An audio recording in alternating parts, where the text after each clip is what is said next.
Hey babes, welcome to the Stoned and Horny podcast, all about exploring and expanding your knowledge in sex and cannabis with experts and friends. I'm your host, Hayley Herms, and today we're talking about how your body makes cannabis naturally, dating someone who doesn't consume cannabis, myths about sex and cannabis, overconsumption of weed as an American, and spirituality and cannabis with our special guest, Tammy, the Cannabis Cutie, a cannabis expert. But before we dive in, I just want to give a special shout out and thank you to our sponsor, Hemper. If you guys don't know, Hemper is a monthly subscription box that has all the cannabis accessories you could need. It always comes with a piece of glass, and it's exclusive. So no one else is going to own this piece of glass. You're not going to find it in store.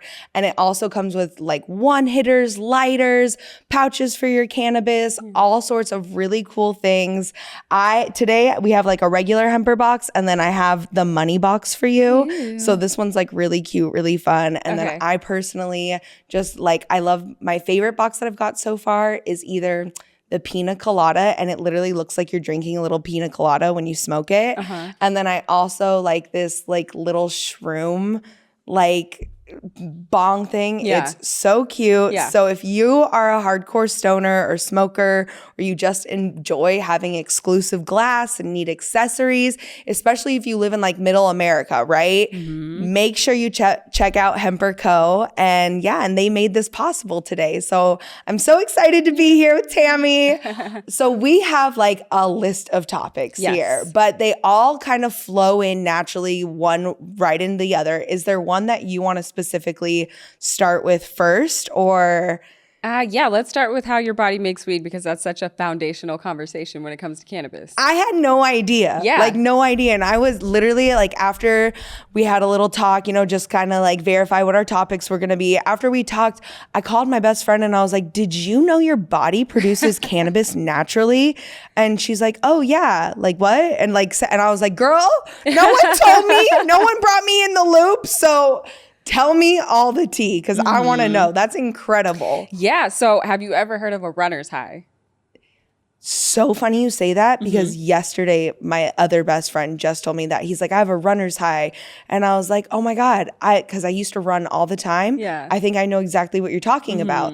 It's kind of like when you're done running and then all of a sudden you feel like you're invincible, you could take on the day, right? No, that I think is just a reward of doing something good. Okay. But a runner's high actually does feel like a natural cannabis high. Okay. I have a twin brother, he's a runner.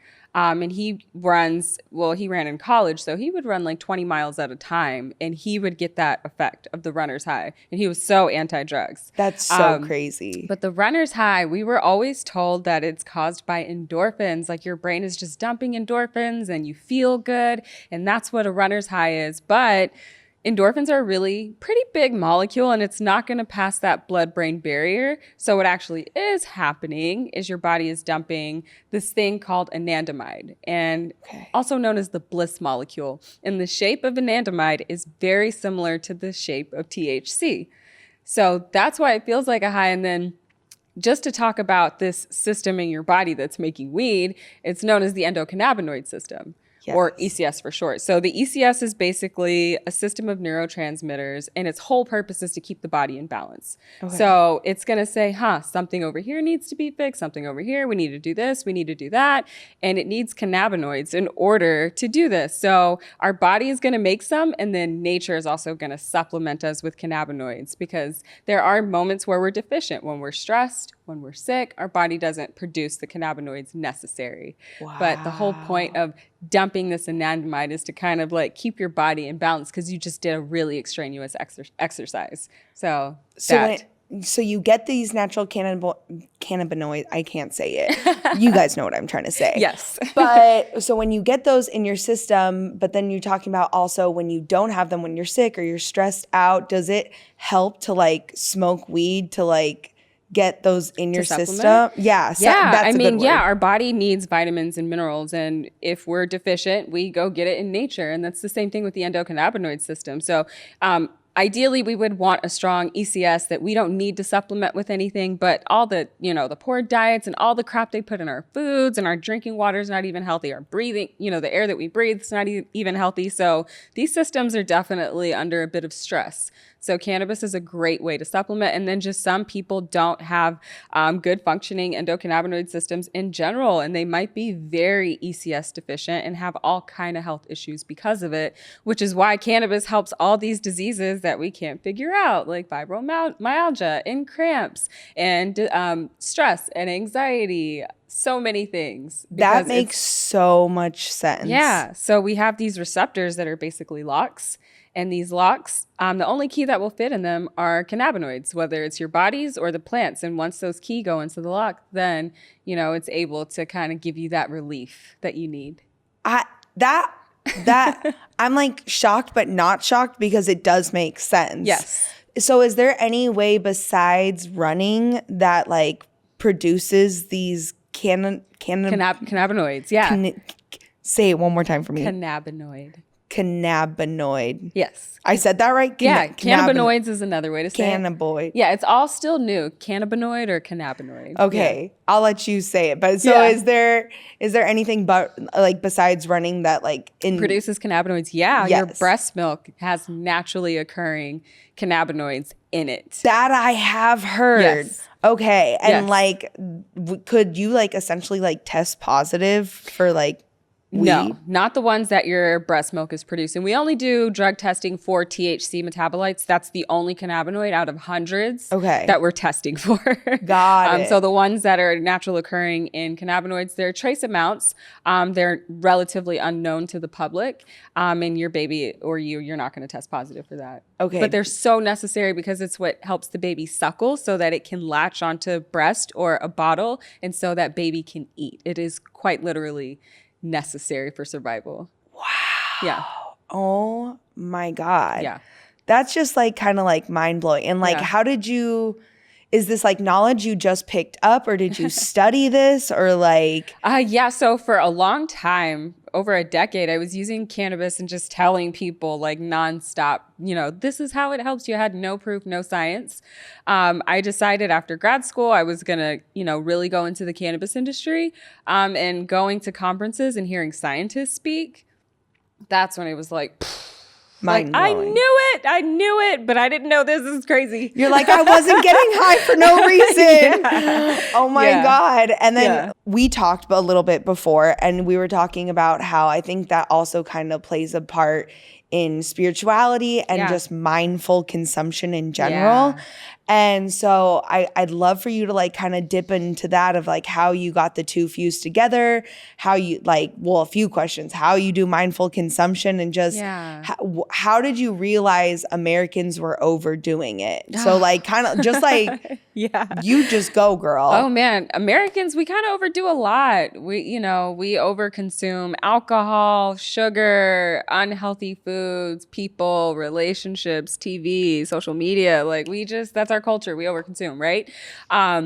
But with cannabis, there seems to be an issue today. People with their overconsumption, now they're getting really anxious and they're getting depressed. They're having negative reactions to consuming. There are people who are like, I had to quit. I'm having panic attacks all of a sudden. And I think a big part of that is there's no intentionality with what we're doing. Okay. So if you're just picking up a joint, you're stressed out, you're mad at your significant other, you can't stand the parking attendant that just gave you a ticket, like you're riled up and then you go and you consume. Whatever you were just feeling is about to be expanded. That's what this plant does. And if you can personify the plant, we personify things. Our plants at home, we personify our cars, we personify. So if you can personify this plant, it would be a feminine spirit. Okay. And she feels so good. Yes. And she wants to help you, but you have to tell her how. Okay. And if you don't guide her, she's just going to go in and do whatever's already there and boom. So that anxiety just got maximized. That icky feeling that you're feeling even worse. But if you go in with intention and say, I've had a really hard day, I'm stressed out, and my intention right now is to consume this cannabis to bring my stress levels down so that I can feel better. So almost kind of like a pre-meditation Yes. before, because I'm going to be real, and everyone who's listening, let's be real. Okay. We've all been there where we're like, oh my God, like fuck this. Like, let me like roll up a blunt or a joint or whatever. And so, but I swear to God, and I'm not just saying this, but like after you said that to me on the phone, I was like, you got like things like clicking in my head. Yeah. And so now like I try, I try not to do it. I'm still a little guilty of it, but I really didn't think about it that way, because I would say like any other drug I've ever done, I really go into that intentionally. Yeah. And like, I'm not like big into like more like cocaine and all those kind of drugs, but more like psychedelics. Mm-hmm. And I literally the other day was like, I want to take a psychedelic, but I was already having anxiety and panic. Yeah. And then I was like, this could be a situation where we're going to go like it could go really good, but it could go really south. And I wasn't like, so I couldn't like find it in myself to like bring my spirit back up. And so I just decided against it, because I was like, I don't think I'm going to get to the place that I need. Correct. And quite in fact, I think it could get worse. Yeah. Even though I still truly believe like shrooms are like healing and magical, and, they kind of have like same property as they're hallucinogenic, like weed. Yeah. So I was like, you know what? And I felt like so proud of myself. I was like, this is mindful consumption. Yes. Like, so would you say, let's say I'm, like for example, the parking attendant example. I'm in the parking thing. They just pissed me off. Someone just almost hit my car. Like, I'm pissed. Okay. Do you think I should wait like 20 minutes or just sit in my car and then like consume? Or like, what's like a good like waiting period or like questions to ask myself so I can, I guess, figure out maybe I shouldn't consume right now, or okay, I got to a better place. Like, what are like some tools you would suggest? I would always take a beat. Check yourself. Why am I consuming right now? Because I'm mad. Okay, is this going to make me less mad? Maybe. Check that maybe. Okay, well, what's going to be the determining factor? And then for me personally, if I'm feeling any kind of extreme emotion, I'm not altering my state. Okay. I'm going to wait until I come down, because what I'm doing is I'm giving myself a reward. Okay. And then that's kind of how we get into addiction or psychological addiction. It's like now I'm numbing myself. Now my intention is not good, so I'm not doing it. So for me, I'm going to take a beat. I feel attacked right now. No, I mean, but like, don't worry. Right. Yeah. But I mean, I think, how we eat our food, we bless our food really quickly, right? You can bless the blunt really quickly. True. It's just say a little prayer for your blunt. Like, please let this make me feel better. Amen. Like, that's all you have to do. It doesn't take much. There doesn't need to be like a huge ceremony or ritual unless that's your thing. Okay. I do love ritualizing my cannabis use sometimes as well. But yeah, just take a beat. Like, this is a feminine plant. There's cannabis plants are dioecious, which just means there's boy plants and there's girl plants. The boys, once we get their seed, they're killed. I don't make the rules. We kill them, or we put them somewhere far away from the girls, because if not, they're going to impregnate the girls, and she's going to spend her energy making babies, aka seeds. And what we want her to do is to be sexually frustrated, so she will continue to produce these resins, aka get wet, to attract a mate, and those resins are our medicine. That's what that is. Yes. So this is a feminine plant. If any plant lovers out there, your plants have personalities. Cannabis plant as well. They are alive. And this plant has been here before us. And the fact that we have a system biologically engineered to receive this plant means that we evolved together. We have a very deep relationship. She wants to help us. We just have to be able to communicate with her in a way with intention so that she can be of benefit to us. Oh my God, that was beautiful. Mm-hmm. That was just, oh my God. Well, speaking of ritualizing and, the spirituality, so like, how do you ritualize your weed, and what are you specifically doing? Any tips of like having that spirituality with your weed and bringing that all together? Like maybe some basic tips, maybe some Yeah. like intermediate, I don't know. Ooh, yeah. I mean, set and setting, right? So you want to have a good mindset and you want your setting to be beautiful. So getting everything ready. Do I want music on, incense? How do I want to do it on my bed? Do I want a yoga mat? Getting my journal out, really writing out my intention, really blessing my cannabis, maybe mixing a few different strains together for more of a psychological effect, and then meditating after you do it. And just, what kind of meditation do you want to do? You want to do a healing meditation, one for sleep, and then, just going into it with that. And you will be so surprised when you use the plant in that way. Because culturally, we're going to do it while we're at events or when we're going to eat or before the movies or just with the homies in the back of the car. Like, not even thinking about it. Right. But if you actually intentionally spend time with this woman and give her love and let her know she's special, whatever she was giving you is going to be nothing compared to this experience. Because that's not only is it overconsumption, but it's also mindless consumption. Yes. So that's just kind of mind blowing. But now I'm going to tell my friends about that. We love a little, like a good blessing and a little prayer for our weed. Yes. How did you like get to that point of like bringing cannabis and spirituality together? Have you always just like seen that plant as a medicine, or I know you said you saw like the scientists and stuff like that. Is that like, what was that moment for you that was like, oh, I'm like, this is a whole new game changer? Yeah. I mean, so for me, I was not a very spiritual person when I found the plant. I was probably, I would say, agnostic. I believed in something. I just didn't know. Growing up in the South, there's a lot of religious trauma. Oh my God. So for me, it made me more spiritual. I felt more connected to God. I did feel like I was more within my own divinity. And then I started a cannabis book club and we ended up reading books about cannabis and spirituality. And then again, like, oh my gosh. So again, it made what I was already doing and feeling make more sense. Like plants, the cannabis plant, again, has been here before us. So I just feel there's so much wisdom within the lineage of this plant.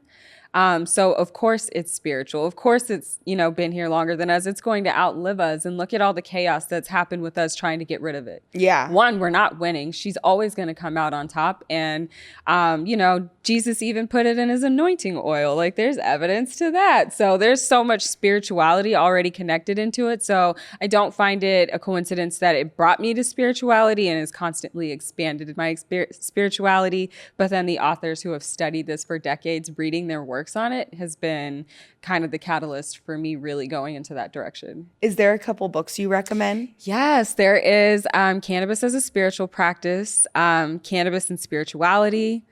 Lotus and the Bud is a good one. That's yoga and cannabis, and then psychedelic cannabis, which is learning how to make your cannabis become psychedelic for you so that you have a trip the way that you would on shrooms or I love anything that. like that. Yeah. I love that. And can I you think I could find that on like Amazon? Oh yeah, like, that's where I get all my books. Mm-hmm. Okay, perfect. Yeah. Oh my God. Well, speaking of having relationships with weed, have you ever dated someone who didn't smoke weed, and how, like, I'm going to get into that in a second too, but I want to hear from you. Have you ever done it?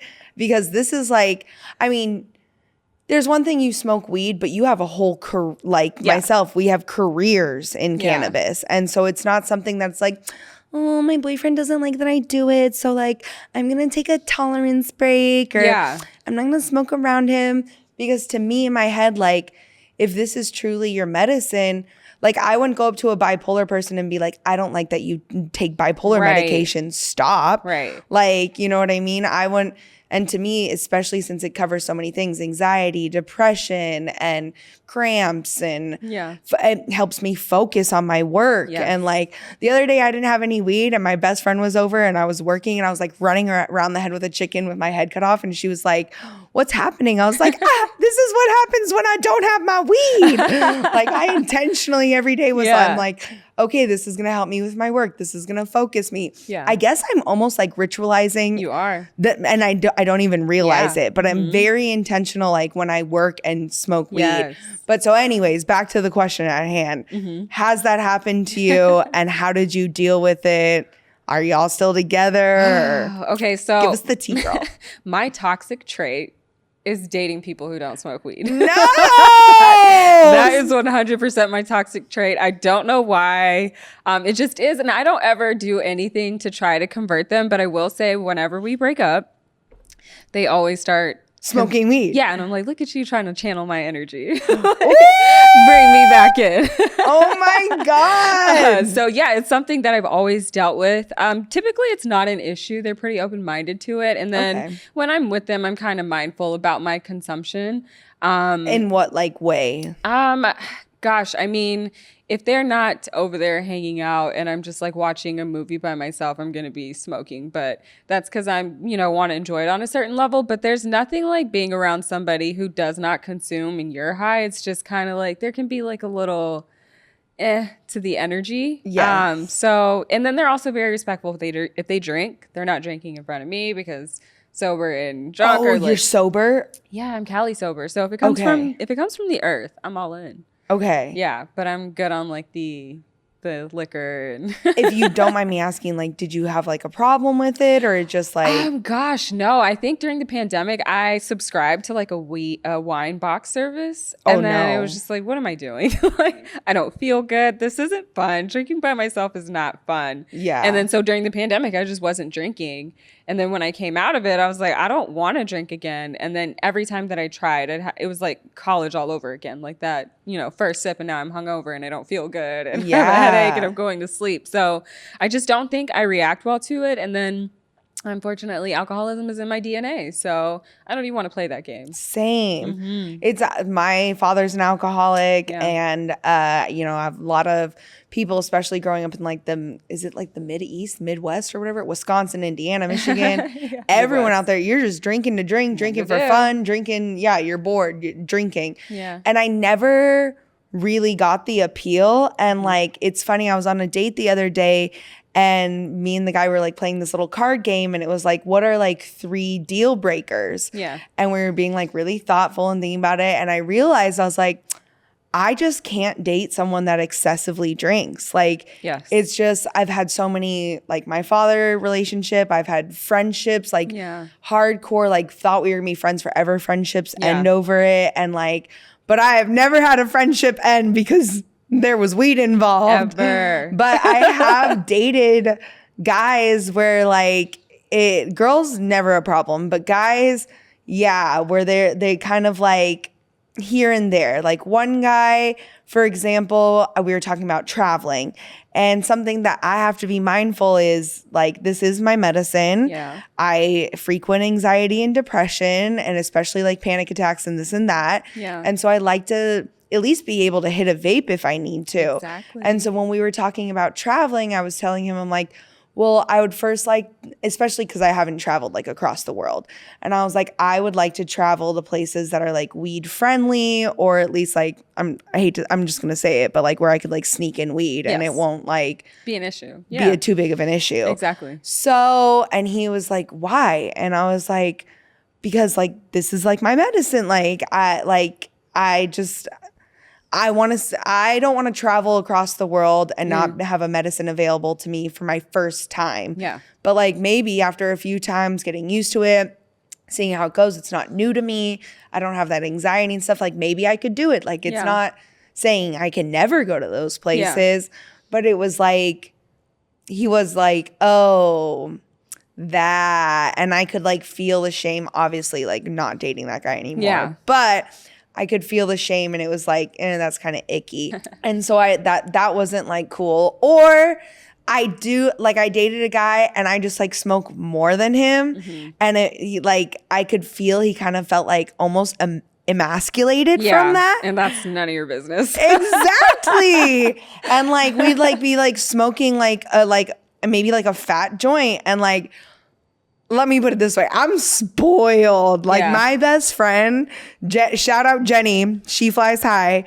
That bitch can smoke. Okay. Mm-hmm. So like she has ruined my tolerance a little bit. Let's be real. And so like I could smoke like 2-3 blunts like back to back and like I'll be high as fuck. But like you probably might be like or not like you specifically, but someone else might be like in like a coma. Yeah. We would smoke a joint and he'd be like, oh, I think we're good on that. Yeah. Or like, and then he'd like put it out and I would be like, Yeah. I wasn't done with that. Well, like, if you ever run into another guy like that, just explain it with science. Say, hey, I have a uterus and the majority of the receptor sites in my body are concentrated there.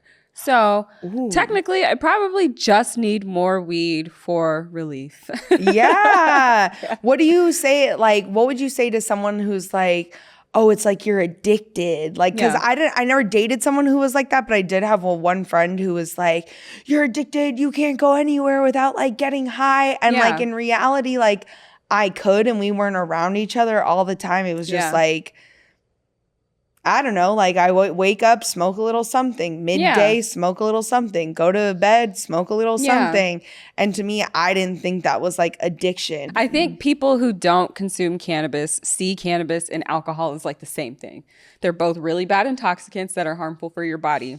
And if you were somebody who was smoking in the morning, midday, evening, late at night, and you're not getting anything done, your life is kind of chaotic, then maybe, we might need to check this behavior because it's kind of showing in your life. But if you're handling your business and taking care of what you need to take care of, there really doesn't need to be any judgment.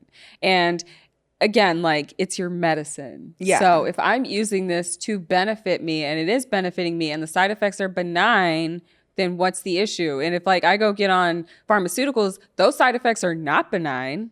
And I might actually not be any good because whenever I got put on Xanax in college for panic attacks, when I tell you I couldn't remember a thing, like how is this supposed to help me in school? I got to study. Like I don't remember anything that's happening. Like you're telling me that this is the better alternative to cannabis? Like at least with weed, I remember everything and I have a great night's sleep. Sure, I'm a little dehydrated and a lot of bit of hungry, but I'll take those side effects over not remembering what just happened to me yesterday. Yeah, some of my friends and I were talking about, again, like bringing up the travel thing, but like because I'm really nervous to go on a plane for that long. I get really bad plane anxiety. Like I will low-key vape on a fucking plane if I have to. And so like exactly. It's happened to me before where I got like a really bad anxiety attack. I hit my vape. Good. 20 minutes later, I'm feeling good. I'm out like a light. Yeah. Like it was great. But like a 14-hour flight. And so all my friends everyone was just very casually like, take a Xanax, take a Xanax. And then over the past like few years, I've seen a couple of my friends on Xanax. And the next day they had no idea how they were acting, or they were like foaming at the mouth because they took too much, or like you couldn't wake them up. And so I told my friends, I was like, look, if I ever do take a Xanax, like I don't want to be on the flight alone. Like we have to be taking the same flight. Like someone needs to be watching me. Like it scares me. I'm also on a couple of pharmaceuticals, and it's still like, I'll be honest, it's still this like tear inside me because there's one that I take for anxiety. Well, they're both for depression, but one helps with depression and anxiety. And the one I take for depression, anxiety, I really like that one. Yeah. But the other one that I've taken for just like depression, like has like ruined my stomach. Like there was weight gain, there was like can't sleep, having crazy dreams. Like I have one friend who got like a ton of acne. We're on the same pill, and like Lexapro. And like I just wish someone would have told me all the side effects that come with that. And now here we are, and I take like a pill and a half just like as a visual reference. And it took me like 6 months just to get down one half. Yeah. So now I'm on that pill, but even going down a half is like debilitating this and that. But like even just that half, I've noticed like I'm getting a little like better sleep. My stomach isn't like tearing up. Like part of the reason why I was smoking so much weed at one point was because it literally felt like someone was like ripping out my insides from taking this medication. I was like constantly throwing up. So I just kept smoking and smoking more to like relieve the side effects. And I'm like, at that point I could just smoke the weed without out the pills. So I do like that you like make those points. Yeah. And I think navigating smoking and dating can be hard. Yeah. And so is there any other like tips you have, but just so bring up the science? I mean, bring up the science. And if they don't agree with your decision making in a relationship, I hate to break it to you, but you guys are probably not a match. Yeah. And I think as a culture, we're also waking up to that. Like we're so trying to fit our puzzle pieces together when they clearly don't fit. If you have a partner that does not consume, is not okay with you consuming, you guys aren't going to work. Just point blank, period. Anything in your lifestyle that you deem important and beneficial to you, if they don't support it, then, it's not the relationship for you. Your cannabis, if it's positive for you, that relationship is not. Check that. Do you think it's possible to have like a great long-lasting relationship with someone who does consume cannabis and someone who doesn't? Absolutely. As long as there's conversation and communication about it, like as long as the other partner is comfortable with what you're doing and you're responsibly using, then there shouldn't be any issues. But that's true. If you guys don't align, you don't align, and that's that. I don't think I could be with a heavy drinker. Personally, right. Nothing wrong, nothing against them, but it's just not my thing. There's a lot more negative side effects that come with that. Yeah, we both came from that in childhood, so we already know. Exactly. Yeah, I wish they were smoking weed. Yeah, right? Nobody smokes weed and then gets violent in the household with kids. Exactly. Like, I'm going to be real. My mom smoked weed and kind of like ignored some of the things that were happening. Okay. But at least she was not like ever punching me in the face, throwing furniture at me, getting crazy. Right. I will take that. Yeah. Someone gets some weed. Listen, women are not calling the police and saying, my husband just smoked a joint and now he's violent. It's usually he's had a couple beverages. Yes. And now I fear for my life. Yeah, exactly. Exactly. Yeah. Well, on another note, you are an author, or I've done some ebooks. Yeah. Yes. Well, I mean, I consider that an author. So you have 2 ebooks, right? There's 3. 4. Yeah. Oh my God. Every time I talk to you, I'm like blown away. I swear to God, there's a new book. Like there's 4, right? Okay. Yeah. Can you tell us a little about each book? Yeah. One is called Bless the Blunt. So that's going to be your guide. So that was your book. Yeah. Okay. So that's your mindful consumption one. I have one for advocacy. So many people come into the cannabis industry and they're like, how do I own a dispensary? But really, there's other things that are happening in the industry. The war on drugs is still not over, and there's a lot of ways to get involved locally to kind of do your part in helping at least educate other people at the bare minimum, or doing some grassroots work with organizations that exist or starting your own. So advocacy is one. And then I have one on cannabinoids. So that's going to give you like Cannabis 101 on what is THC, what is CBD, what is Delta 8, what is Delta 9, what are these terpenes? So that's what my cannabinoids ebook is going to be about. And what was that one called again? Cannabinoids 101. Okay. Yeah. I need to read that. Yeah. Because I mean, I want to like sidetrack for like 1 minute, but I'm very fascinated right now with the whole Delta 8, Delta 9, like, Delta 5,000. But just side note, I know this wasn't in our topics, but like, what do you think about that? Like, gosh, there's so much happening in the world of discovering cannabinoids. And now in a lab, you can kind of like add things to the cannabinoid that changes its entire structure. And cannabinoids are going to change their structures anyway. So Delta 9, which is like the big one that everybody loves. So Delta 9, over time, it's going to degrade. Once you eat it, it's going to turn into a different cannabinoid. So they're constantly always taking different forms. When a cannabinoid is born, it always starts as CBGA. That is they will all be CBGA first. And then they go down a pathway. Do I want to be THC? Do I want to be CBD? What do I want to do? Interesting. Yeah. So that's like the grandmother cannabinoid. She is first. Everything is CBGA. So when a plant is harvested early, if there's a lot of CBG, that's your proof that it was harvested early, because those cannabinoids didn't convert into something else first. Okay. And if you leave weed sitting in, your home for a year, that Delta 9 is probably now Delta 8 or another cannabinoid called CBN. So this whole world of cannabinoids and all these new ones, HHC, like all these new ones that are being created in labs because they're adding like isomers or things like that, I really don't have any opinion on quite yet. Okay. I'm not a fan of Delta 8. I know it's supposed to be THC light, but I feel weird on it. I've only done it once. I just don't know what to think. I'm going to stick with Mother Nature and whatever she's providing. And I'm going to kind of weight on the synthetic cannabinoids and like the different ways that we're making them so that they can be legal in non-legal states. Yes, exactly. Oh my, well, I loved everything you just said. And that was like a simplified version of it. Yes. Because I was just talking with one of my friends and I like consume some Delta 8, Delta 9 products, and we've had sponsors on the show before for them and I've enjoyed them, but I've also had recently a couple friends come up to me and like, aren't you worried? Aren't you this? And before I was like, I wasn't, but now I am, you know? So I just kind of was like, oh, let's not, you know, I was curious, but you're an expert. So I like though that, cause you're very like science-based. So it's like, let's wait and see what comes about in terms of like the science and the proof. So correct. Like that answer. Sorry. Anyways. So, and then your fourth book. Gosh, what is the other one? You know, I'd have to look. But I have a book club. We'll just say that's number 4. Yes. So I'm like, wait.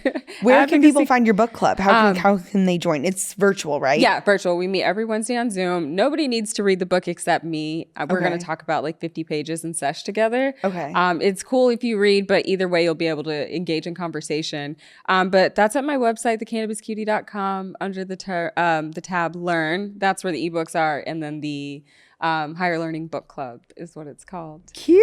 Yeah. Oh my gosh. Do you have a page for the Higher Learning Book Club? I don't have a page for the Higher Learning Book Club. I kind of do everything on the Cannabis Cutie. Well, that's good because then everyone like knows where they can find you in one spot. Yes. Okay. Beautiful. And do you teach any like courses or anything, or is that just all part of the conversation in the book club? So I do have on-demand courses or a course on my website, Cannabis 101. Okay. And then the cannabinoids book is going to be kind of a condensed version of that course. Okay. But the Zoom is kind of like, I feel like it's a college course. Like I assign you reading and then we come together. There's no tests or exams or anything like that. Yeah. But the amount of knowledge that people who have been in the book club since day one that they have received is just been indispensable. I mean, over 20 books now. Shit. Okay, so the list just keeps building. Yeah. Do you guys ever like repeat books? We have repeated one book, and that's because it's like the best weed book in the world, in my opinion. Which book is that? It's called Smoke Signals by Martin A. Lee, and it was the first book that we read, and it was like this incredible book of things that we did not know. And so after 20-something books, it's like, let's go back to this and see, you know. Yeah, the basics. And it was like, wow, we've learned so much in other books about, you know, these little breadcrumb stories. And then there's still so much that we forgot that we're like, oh man, we need to read a book about this. So it's been such a fun community of smart stoners that just come together and use their time in a positive way. Whereas people assume stoners are stupid and don't do anything. And we're quite literally, you know, we have our own degrees in cannabis history, science, and whatever else. Funny that you say that because like the same guy that was like, you're addicted to weed, had no job and was like living off of his parents at almost 30 years old. Listen, insecure men and their commentary is never necessary. Exactly. Exactly. I was like, I run like 5 jobs. Yeah. Like, that's projection. You would smoke some weed too if you had 5 jobs. And is your book club just female, or any genders can like come in? Anyone. We have everyone from all walks of life, different countries even before. So it's fun. Most people are coming from I would say we're more West Coast based now, but at one point it was a lot of people on the East Coast zooming in. I love the East Coast. Yeah. Is there a fee like to join your book club, or is it free? Gosh, no, it is not free. If it was free, I would have hundreds of people sign up and never come. So when you pay attention. It is $49.99 a month. Agreed. Yeah. I agree. You take it more seriously. It's an investment in yourself. Yes. And then I think it's worth the price, especially like if you don't even have to read the materials and still can get the benefits of it. I mean, probably more helpful if you could do the materials, but you're still giving that information. Yes. And can people like, after they get into the group, can they like go back and watch the video? Yes, everything is on demand. Even if you join the book club today, you still get all past 20-something books on demand that we've done in the past. So you have access to the library. Yeah. Okay, worth the money. Yeah. Okay, worth the money. But I definitely do think that is worth the money because there's so much knowledge and wisdom, and like even like whether you get pulled over, whether you're at a party, or now it sounds like it'd be really beneficial to me to like be able to explain the science to people behind it. for those who don't really like understand, because, you know, I like to be in like all the different crowds. Yeah. But and if you're a business, it's a, you know, a business expense. exactly. It's an important. Investment. Yeah, you're understanding the industry, the history of the industry, the science of the products. How are you going to market a product if you don't understand it? So yeah, it's a good business investment. And I would say, like, thinking about it now, I'm like, because so many people wonder, especially like watching the show, like, how do I get in the industry? How can I get hired? I think like if you joined your book club, or like, recommendation here, if you want to break into the industry, I think joining her book club would be a great thing, because then when you go into your interview, you're not coming informationless. Maybe you're not familiar with all the brands they have, but you can explain to not only the people hiring you, but their clientele, how to consume, and then also consume mindfully. Correct. And you'll just come off looking like the smartest little pumpkin in the patch. Yeah. Okay, our last thing before we wrap up, because this one, I think this is fun. Okay.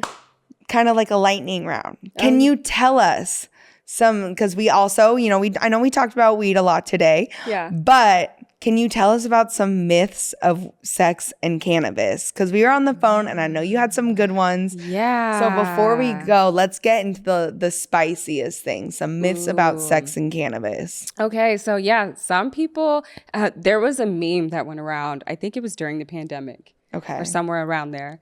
And there was a meme going around that says, ladies, be careful. That cotton mouth also leads to cotton pussy. And I was oh like, my God. First of all, not true. Second of all, cannabis is a vasodilator, so it's going to push blood into those areas, which is going to engorge them. That's what we want. So is that like why I could be so horny all the time? Yes, cannabis is an aphrodisiac. Yes. Woo! Okay. It's a great companion to sex. And for a fun fact, you can turn your pussy into an edible. How? Just drop some oil on it. That's right. Yes. Oh my God. Okay, but wait, like back to that. Why did people think that you get cotton pussy? I don't know. I think it was just one of those memes, and people are like, yeah, obviously, like, it makes your mouth dry. Why wouldn't it make your pussy dry? Because saliva glands. That's all different. I feel like I'm not putting a troll on the internet made them. my vagina. Like, the smoke is going in my mouth. Yes, and if anything, like, just give me some water and I'm good to go, and where we need to go. Yeah, but that's so true, and I guess like you could also have like an edible on a dick if you just put some oil on there. Truly. Oh my God, do you have any recommendations? I always like asking, you have any recommendations on oils you think are like poppin'? So when it comes to sex oils, there's a couple of companies out there, but one that has been like consistently good is Foria. Okay, that's my favorite too. Yeah. It literally gave me an orgasm, so I cried, like hard that I cried. Let's go. And they have suppositories too that are I haven't tried those yet. The reviews on their website for those suppositories are insane. Okay, have you tried them yet? I have not, but I'm curious because I know they're really fun for sex, but they're also really good for like menstrual cramps too. Okay. Yeah. Oh, okay. Yeah. So get you a girl who can do both. Yes. Beautiful. And then do you have any other oil recommendations? For sex? Gosh, no, I haven't tried any others. So I don't want to steer people. Once you find a good one, you kind of want to stick to it. And let's be real, they're not like cheap. No. So definitely check out. Okay, I always get it wrong. Foria, right? Foria, yeah. Okay, any other myths you'd like to debunk? Gosh, we talked about your body makes weed. Sativa indica. Oh, indica. Yeah, so people are like sativa during the day, indica at night, and quite literally, like sativa means to cultivate. Okay. And indica means India, because that's where indica varieties came from. Okay. And cannabis sativa was named based upon what it looks like and how it grows. And cannabis indica was named that based upon what it looks like and how it grows. It has nothing to do with how it makes you feel. In the 1700s, when they were categorizing plants, they didn't say, this one's going to put you in the couch. Oh my God. So in the 1700s, they knew indica versus sativa? Yeah. Mm-hmm. Okay. Yeah. I didn't know that. Yeah. Yeah, there's some taxonomists that got a hold of it. Carl Linnaeus is one of them. There's another one with an L. It's drawing a blank. But yeah, they've known about it for a while. There's also cannabis ruderalis, which is auto flowers. That's a other different category. But sativa does not make you have energy during the day. What is going to give you energy is terpenes. And you have to figure out, based upon your body type, which terpenes are going to give you energy. For you, it might be citrus, but citrus makes me sleepy and feel weird. A lot of sativas make me feel like I don't get that, like, I want to clean the house. I usually get anxiety, or like it makes me feel like kind of like cloudy in my head. And I'm just like not like functional, if that makes sense. Yeah. And I mean, a lot of sativas typically do have like the citrusy stuff. But I have had OGs that have been too citrusy for me and I felt weird. Interesting. Yeah. So it really has nothing to do with sativa, indica, or even the name, because now at this point anybody can name their strains whatever they want. Oh yeah. Look at the smell is so important. There's like groups of smells. You have like the OG smells, you have the gelato smells, you have the sweet smells that are more runts gelato, you have citrusy smells, you have the breath category, you have the haze category. What works best for you, and kind of stay within those realms of smells, because it's the terpenes. Like, you can have as much THC as you want in that plant, but the terpenes are going to kind of be that boost that really makes the car go. Okay. I agree. That's like, I miss the old clinic days when they came in jars and you could smell them all. Yeah, that was how we used to buy. We looked at it, we touched it, and we smelled it, and that's how we knew if we liked it. Now you're like, indica I'm playing or sativa, a guessing game, and I've got to spend money on a guess. And then sometimes like I feel I buy like at least half ounces or ounces at a time. So like it's kind of like taking a gamble. And then if, you know, I don't really like love it, then I'm like stuck with something for like a week, and that's not fun. But if you can try it out, but also there's like great events that you can go to and smoke different, or not smoke. Well, I mean, you could smoke that too, but smell and touch their weed. Like LA, I just went to an event called Liddy in the city. I don't know if you've heard of it. I have, Yeah. So it's, I love going to Liddy, and like, you know, the vendors are really nice to me. And so I'm able to like try different things. And now there's brands where I'm immediately like, this is going to be a go-to the next time that I go. And I definitely got to pick up some stuff from them. And a lot of them usually carry their pounds with them. So I love that. Events like that are so key if you want to just experience it without the investment of not knowing. Yeah. But beautiful. Before we go, we'll drop your socials and everything in a second. Is there any more myths or anything else you want to tell the people? I think those are good. I'm pretty sure it's a bit overwhelming receiving all this information. Yeah, that was mind blowing to me. So that concludes today's episode of Stoned and Horny. Thank you so much for listening. And again, a huge thank you to our sponsors, Hemper Co. They make things like this possible. They make the show possible. They make beautiful guests like Tammy coming here possible, sending her home with some goodies. And I just thank you, Hemper. And again, they have the monthly subscription boxes that you guys can check out for glass, weed products, weed accessories, and so much more. And you can also go on the website and look at old collections that they have, and also get things from older collections or just one-off accessories. So even if you don't want the box, I suggest checking out their accessories, because they come in handy for sure. So before we close out, Tammy, can you tell us where we can find you, plug anything and everything, your books, your courses, your everything? Yeah, so the website, thecannabiscutie.com, is going to have all the educational resources that you want: courses, book clubs, ebooks. You can find me at the Cannabis Cutie on Instagram, and then you can also catch me on GGN. That is Snoop Dogg's podcast, Good News Network. I will be espousing the cannabis education there, and then I have a new podcast coming out with the legendary rapper Exhibit, where he will be himself, funny and full of energy, and I will be bringing the facts, and that's what's going on. Oh my God, I didn't know that. Congratulations. When does that come out, or is it already out and I missed it? The trailer drops next week. Okay, I was like, how did I miss that? Okay, I didn't. Stay tuned next week. I think this episode will be out by next week. So if you're listening to this, check that out. Go to her page. And then remember, if you guys want a chance to join the conversation, to follow us on Instagram at Stoned and Horny Podcast and leave a comment. Or you can go to TikTok. On TikTok, though, you want to change the zero or the O's to zeros. You know, got to be appropriate. But don't forget to follow us on all our socials to stay updated on the Stoned and Horny news. My name is Hayley Herms, and I will see you guys or talk to you all next week. Bye.